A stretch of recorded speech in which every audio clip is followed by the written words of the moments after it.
Disposing of Difficult Items by Bonnie Dixon. If you've been around for more than a minute, you probably are very familiar with the normal things people recycle, such as paper, plastics, glass, and the like. Most of those items can be tossed into a recycling bin. So this article is not about those things. Washington State began measuring the amount of materials recovered for recycling, composting, and other beneficial uses in 1986. While the percentage of stuff being recycled has been decreasing in the last few years, the types of things deemed recyclable has increased substantially. About 58% of Washington municipalities have curbside recycling services. And while those are useful, there are still items that may make you scratch your head and leave you wondering if a trip to the dump is in your future. Before you make that drastic decision, you have some options. In Washington, the emphasis is on getting multinational corporations to change their processes, but individuals can still play a significant role. The first place to look is with your county's recycling department. Kitsap County, for example, literally lists household items from aerosol cans to yoga mats.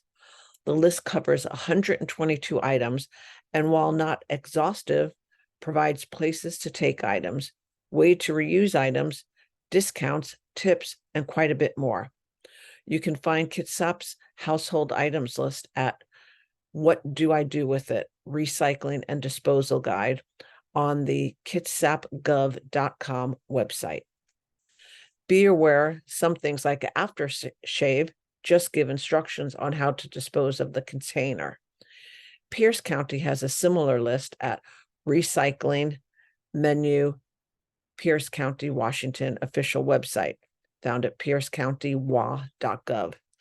And King County's list is at What Do I Do With It? King County. If you are trying to get rid of a large, bulky items because you are replacing them, you may simply have the company that is bringing your new item or items removed from your old items. When I replaced my 30-year-old washer and dryer, I had the company that sold me the replacements remove the used items. My sister did the same with her mattress and box springs. Both companies we worked with will refurbish the items, and we paid small fees to have them removed. Not only was it worth it waste-wise, but the people who replaced my washer and dryer took about 5 to 10 minutes to set up my new appliances and about 20 seconds to remove the old ones and drive away. It would have taken me the rest of the day to handle the removal myself. Prior to COVID, furniture and mattresses were a hit or miss. Some places took them and some did not. Since COVID, most thrift stores won't accept either. You may be able to give them away through social media apps such as OfferUp. A neighbor of mine has accumulated a chicken coop, dog kennel, and nursery pots and plants through the app. While those items aren't furniture, they are equally hard to get rid of. OfferUp will also allow you to buy and sell cars, electronics, and other harder to dispose of items. Assistive technology includes things like keyboards, screen magnification tools, accessibility software, and hearing aids. Assistive technology helps people with disabilities learn, communicate, or function better, and spans the gamut from a walking stick to a computer. Devices in good condition can be donated, and some reuse programs accept non-working devices for parts and refurbishment. Washington Assistive Technology Act program, WATAP, oversees and coordinates the Evergreen Reuse Coalition. Coalition members take donations of home health equipment, wheelchairs, scooters, walkers, hospital beds, and the like, hearing aids, CCTVs, magnifiers, and other gently used vision equipment in working condition, as well as laptops, tablets, and other computer equipment. They then refurbish and distribute those items. Their website at Device Use, WATAP, lists member organizations throughout Washington. All of our smart devices are fun to have, but bad for the environment, so tossing them in the trash should not be an option.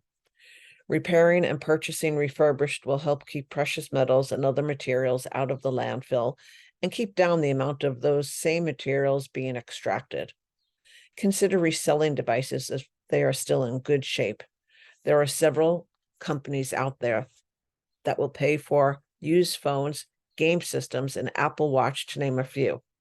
If you aren't interested in selling your tech, Big Sky Recycling will recycle cell phones, flip phones, iPads, MP3 players, tablets, and e-readers for charity.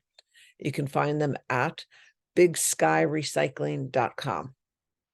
For a list of places you can sell to or buy from, as well as more charities that will take your device and turn it into something good, check out this article from CNN.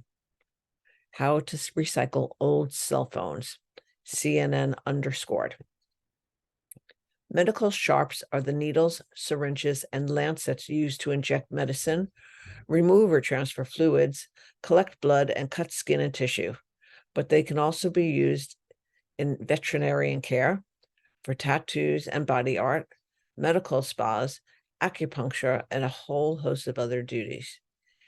Industries using those tools have requirements for disposal, but if you need them at home, ask your doctor for a sharps container and whether you can return needles to them when you are done with them. Here are some other odd items you may be interested in getting rid of. Eyeglasses and sunglasses still in good condition can be donated to a local Lions Club, Costco Vision Center, or Kaiser Permanente eye care locations for reuse. Fluorescent tubes and CFL bulbs can be recycled at a local light recycle facility. You could find the nearest facility by going to Light Recycle Collection Site Locator. Oh, and let's not forget cars. Most junkyards will pay a small amount for a vehicle, even if it looks like the one at the beginning of the article. I've already listed a few other locations that will take cars, but some charities will take that old car of yours and turn it into a useful way for someone to learn a skill and give another person a way to make it to work. Both are win-wins in my books. Some opinions are Habitat for Humanity, and actually I should say some options are Habitat for Humanity, vehicles for vets, and cars for kids, and that's KARS for kids. Check out the site 800charitycars.org/compare-programs for a comparison of car donation programs and a list of charities that take vehicles. There are more options than ever before for unwanted items. If all else fails, contact your local disposal company and ask what they recommend. The average American produces nearly 5 pounds of trash each day. Taking your item to the dump should be the last place you consider for disposal, especially when so many good places could put your trash to work.